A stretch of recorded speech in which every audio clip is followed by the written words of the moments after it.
내 이름은 현수. 올해 68이다. 대기업 상무라는 번듯한 직함을 내려놓은 후 내 삶은 숫자만큼이나 단조로웠다.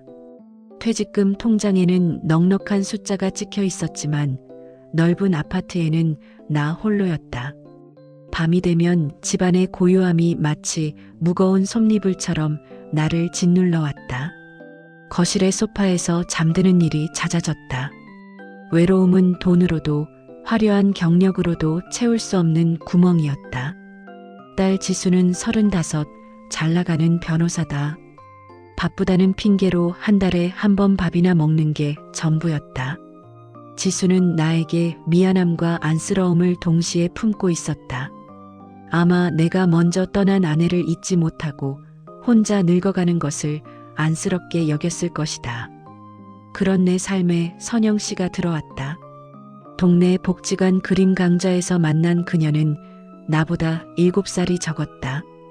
작은 한정식집 주방에서 일하는 소박한 사람이었지만 그녀와 함께 있으면 텅 비었던 내 마음속에 봄이 온 것 같았다. 햇살처럼 맑게 웃는 그녀의 모습은 내 기억 속의 회색빛 일상을 걷어내 주었다. 나는 늦은 나이였지만 다시 살고 싶다는 간절한 소망을 느꼈다. 결국 나는 지수에게 선영 씨와의 재혼을 조심스럽게 꺼냈다. 지수는 처음엔 웃었다. 아빠, 정말 축하드려요. 이제 외롭지 않으시겠네요. 하지만 그녀의 다음 말은 내 가슴을 찔렀다. 그녀는 선영 씨의 직업과 가진 것을 물었고 그녀가 소박한 삶을 산다는 것을 알자마자 눈빛이 차갑게 변했다. 이틀 후 지수가 평소엔 오지도 않던 내 아파트를 찾아와 싸늘한 얼굴로 내 앞에 앉았다. 지수는 나를 노려보며 단호하게 말했다. 아빠, 재혼은 좋아요. 하지만 저분의 진심이 뭔지 제가 직접 확인할 거예요. 저분은 아빠의 돈을 보고 온 걸 수도 있어요. 제가 아빠를 위해 그분을 시험할게요. 아빠는 제 계획에 무조건 따라주셔야 해요. 딸이 내 행복을 의심하며 던진 이 충격적인 제안을 나는 받아들여야 할까? 지수의 눈빛은 내가 이 일을 제기할 수 없을 만큼 확고했다. 나는 잠시 옛 아버지의 얼굴을 떠올렸다. 젊은 시절 가진 것 없던 내 첫사랑을 반대했던 아버지의 완고함이 이제는 내 딸에게서 느껴졌다. 나는 내 행복을 지키기 위해, 아니, 선영 씨의 진심을 보여주기 위해 딸의 시험을 받아들이기로 했다. 좋다. 내 뜻대로 해보렴. 하지만 만약 선영 씨가 내 시험을 통과한다면 너는 군말 없이 재혼을 축복해야 한다. 지수는 고개를 끄덕였다. 그녀가 세운 첫 번째 시험은 물질적인 유혹이었다. 아빠, 제가 어릴 때 할아버지한테 물려받은 회중시계 있잖아요. 그 시계는 아빠가 가장 아끼시던 물건이니 상징성이 있어요. 그걸 선영 씨의 작업실에 일부러 두고 와주세요. 제가 나중에 슬쩍 그 시계의 가치가 수억 원에 달한다고 소문을 낼게요. 만약 선영 씨가 그 시계를 슬쩍하거나 나에게 시계값을 요구하면 그건 진심이 아니겠죠. 내 손목을 수십 년간 지켜온 시계가 진심을 재는 도구가 되다니 나는 씁쓸했다. 나는 무거운 마음으로 선영 씨의 작은 목공방에 시계를 두고 왔다. 일부러 테이블 위에 시계 케이스를 열어놓았다. 다음 날 아침 나는 불안한 마음으로 선영 씨에게 전화했다. 시계 이야기는 꺼내지 않았다. 어제 혹시 뭐 잊어버리신 거 없으세요? 아, 글쎄. 딱히 생각나는 게 없네요. 어제 현수 씨가 놓고 간 커피잔만 잘 닦아두었어요. 나는 모르는 척 시치미를 뗐지만 내 심장은 불안하게 뛰었다. 지수가 소문을 내고 선영 씨가 시계의 가치를 알게 되면 그녀의 마음이 흔들리지 않을까? 나는 하루 종일 초조했다. 다음 날 지수에게서 전화가 왔다. 목소리는 잔뜩 흥분해 있었다. 아빠, 시계가 사라졌어요. 그런데 선영 씨가 지금 저에게 연락했어요. 시계 이야기 아니에요. 정말 큰일 났어요. 아빠, 선영 씨가 지금 제게 거짓말을 하고 있어요. 제가 바로 회사 로비로 뛰어왔는데 선영 씨가 저를 찾아왔어요. 사라진 시계와 선영 씨의 뜻밖의 방문. 대체 선영 씨의 거짓말은 무엇일까? 나는 지수의 회사 로비로 달려갔다. 지수는 얼굴이 창백했고 선영 씨는 그녀 옆에 서서 안절부절 못하고 있었다. 지수야, 대체 무슨 일이야? 시계는 어떻게 된 거고 선영 씨의 거짓말은 또 뭐야? 내가 다급하게 물었다. 지수가 떨리는 목소리로 설명했다. 아빠, 제가 어제 선영 씨에게 쓰러지는 바람에 병원에 입원했다고 거짓말을 했어요. 선영 씨의 진심을 확인하기 위한 두 번째 시험이었죠.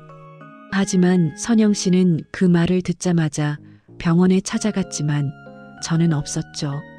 그래서 선영 씨가 저를 찾으러 여기까지 온 거예요. 나는 선영 씨의 얼굴을 바라봤다. 그녀의 눈가에는 눈물이 맺혀 있었다. 현수 씨, 정말 미안해요. 지수 씨가 걱정이 돼서. 선영 씨는 시계 대신 내 딸의 건강을 걱정하고 있었다.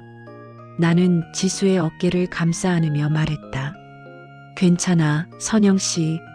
지수가 아빠에게 준 가짜 시험이었어. 미안해. 그 순간 지수는 선영 씨를 멍하니 바라봤다. 그녀의 시험 방식이 얼마나 유치하고 무의미했는지 깨달은 것 같았다. 선영 씨는 내가 두고 간 시계는 언급조차 하지 않았다. 오히려 지수에게 쓰러졌다는 말만 듣고도 혹시 내가 충격을 받았을까봐 나까지 걱정하며 달려온 것이다. 시계는? 나는 선영 씨의 목공방에 다시 들러 시계를 찾았다. 시계는 테이블 아래 내가 일부러 뒀던 케이스 속에 그대로 있었다. 먼지가 살짝 묻어 있었다. 선영 씨는 내가 귀한 물건을 두고 간 사실조차 깨닫지 못한 것이다. 그녀의 머릿속에는 오직 사람만 있었을 뿐 돈은 없었다. 선영 씨의 진심을 확인했음에도 지수는 여전히 냉정했다.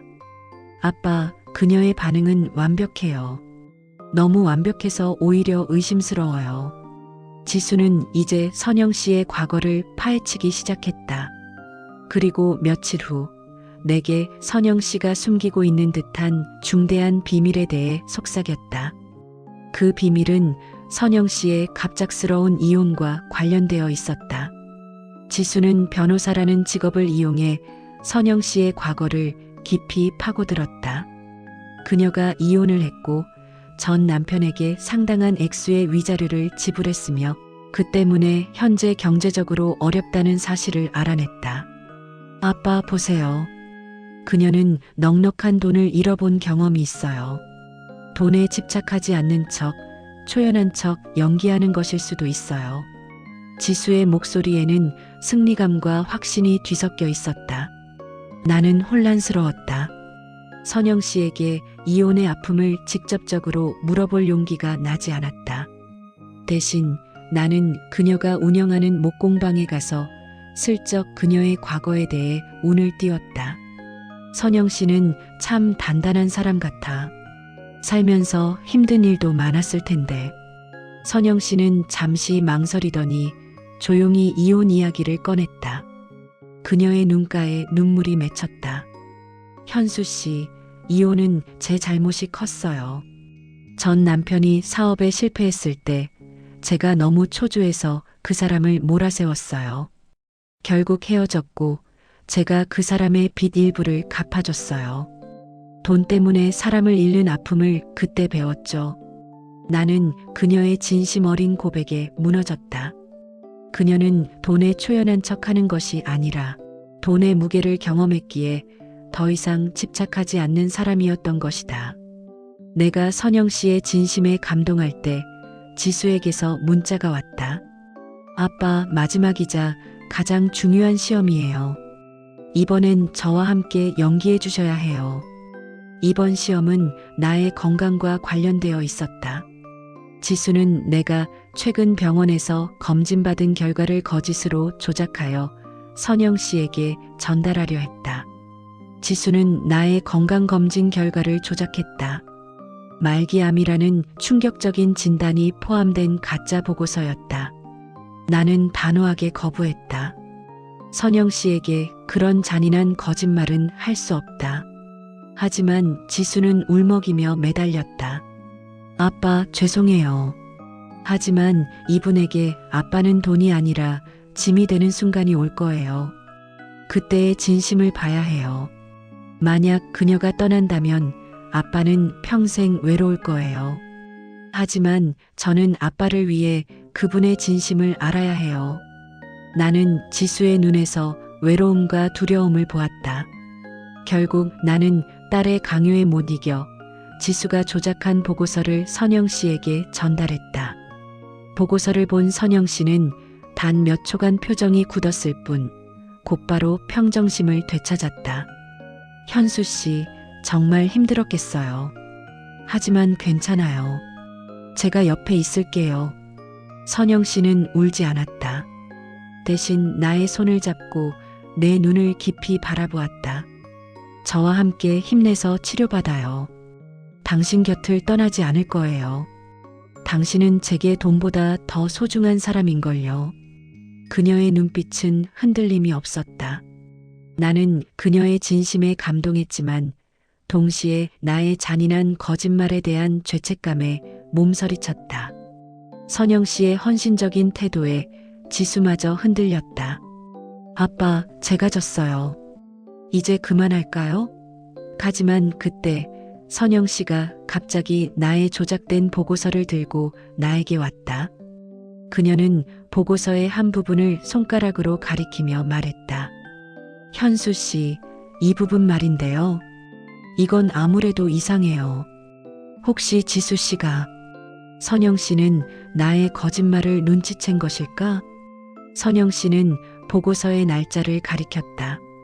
현수 씨, 이 보고서 날짜가 현수 씨와 제가 처음 만난 날로 되어 있어요. 그때는 현수 씨가 저를 만나기 전인데 이렇게 중요한 검사를 혼자 받으셨나요? 나는 심장이 쿵 내려앉았다. 그녀는 날짜의 사소한 불일치를 포착해낸 것이다. 나는 결국 모든 것을 고백했다. 딸 지수가 자신의 재혼을 반대하며 나에게 행한 잔인한 시험이었으며 보고서 자체가 조작된 거짓말이었다는 것을. 선영 씨는 잠시 아무 말도 하지 않았다. 그녀의 눈에서 눈물이 흘렀다. 하지만 그것은 분노나 배신의 눈물이 아니었다. 현수 씨, 지수 씨 마음을 이해해요.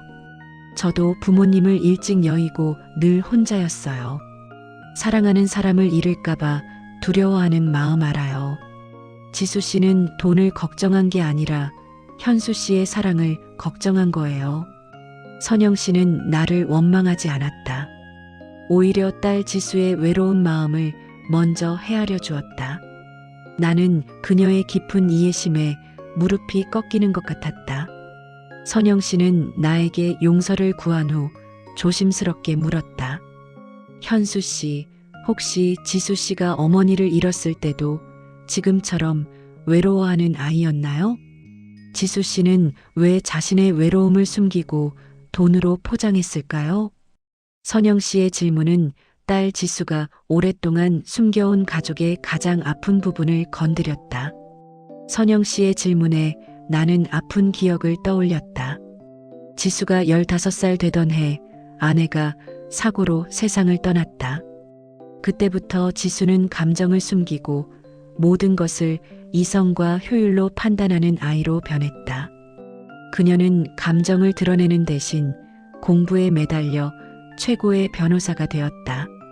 선영 씨, 지수는 엄마를 잃고 난 후 저에게 짐이 되는 것을 두려워했어요. 그래서 스스로 강해지려 노력했죠. 돈과 성공은 그녀에게, 아빠에게 버려지지 않을 안전장치였을 겁니다. 나는 선영 씨의 손을 잡고 지수에게 모든 것을 털어놓았다. 지수야, 너의 모든 시험은 너의 외로움을 보여주는 것이었단다. 선영 씨는 너를 미워하지 않아. 오히려 너의 아픔을 이해하고 있어. 지수는 흐느꼈다. 그녀는 내게 죄책감과 두려움이 뒤섞인 목소리로 말했다. 아빠, 죄송해요. 하지만 저는 선영 씨가 아빠의 돈으로 엄마의 빈자리까지 가져갈까봐 무서웠어요. 나는 지수가 오랫동안 짊어져 온 무게를 깨달았다. 그녀의 모든 시험은 엄마의 빈자리라는 거대한 결핍에서 시작된 것이었다. 지수는 마지막으로 진짜 유산에 대한 질문을 던졌다.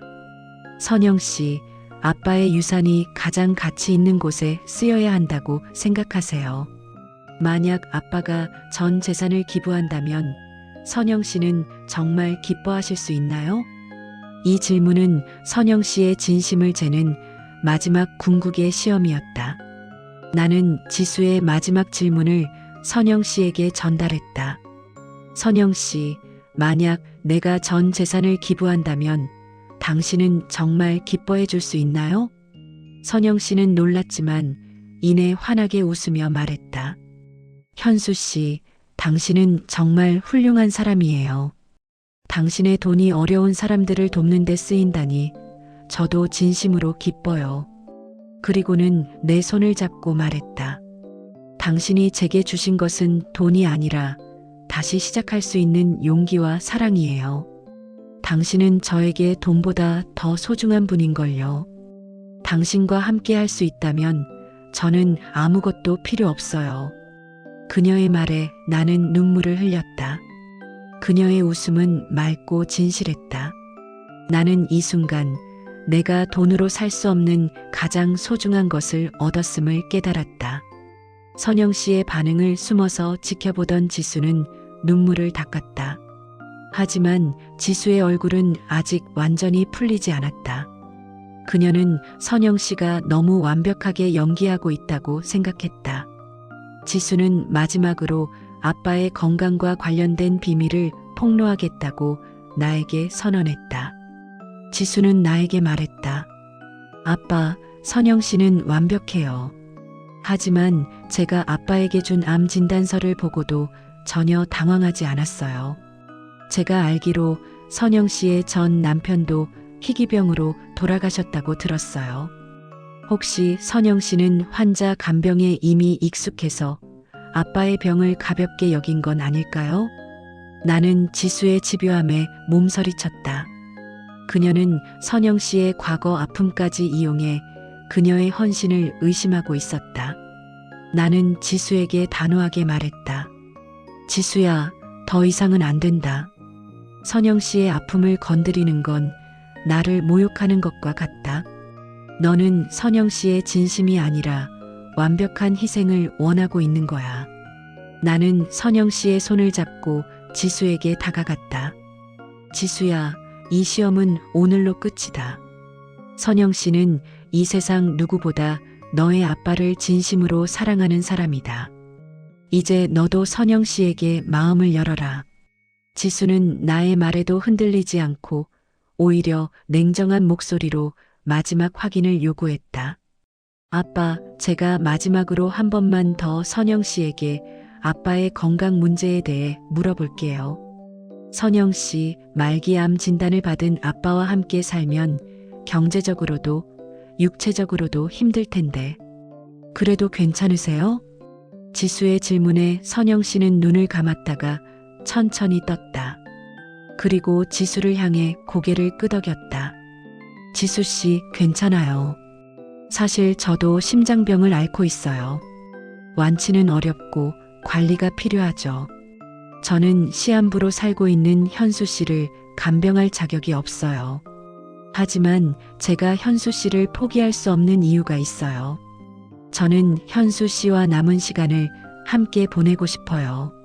선영 씨의 갑작스러운 고백에 지수는 물론 나까지 충격에 빠졌다.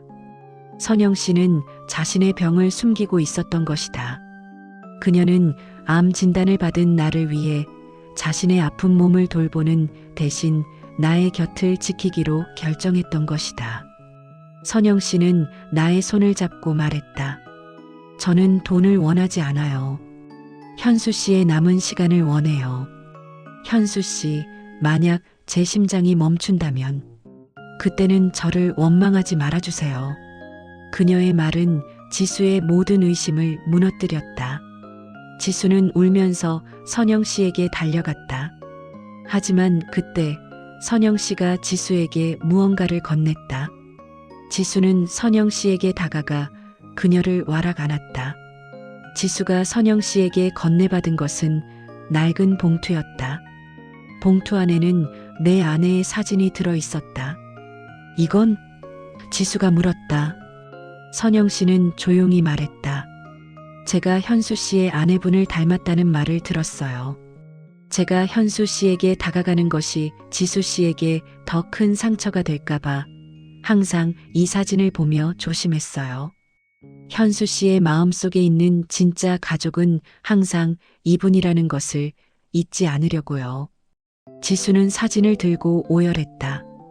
그녀는 선영 씨가 얼마나 깊고 진실하게 나와 우리 가족을 생각했는지 깨달았다. 그녀의 모든 시험은 선영 씨의 이 진실한 마음 앞에서 산산조각 났다. 지수는 선영 씨에게 사과했지만 선영 씨는 갑자기 나에게 사과했다. 현수 씨, 저도 사실 거짓말을 했어요. 제 병에 대해 과장해서 말했어요. 지수 씨의 의심을 끝내기 위한 제 마지막 시험이었죠. 제가 이 모든 상황을 끝내고 싶었어요. 선영 씨는 실제로 심장병을 앓고 있었지만 시한부로 과장하여 지수의 의심을 단번에 무너뜨리려 했던 것이다. 나는 그녀의 지혜와 단호함에 감동했다. 나는 두 사람을 품에 안고 말했다. 내 시험은 끝났다. 선영 씨는 내 돈이 아닌 내 영혼을 사랑하는 사람이다. 지수야, 내 시험도 끝났다.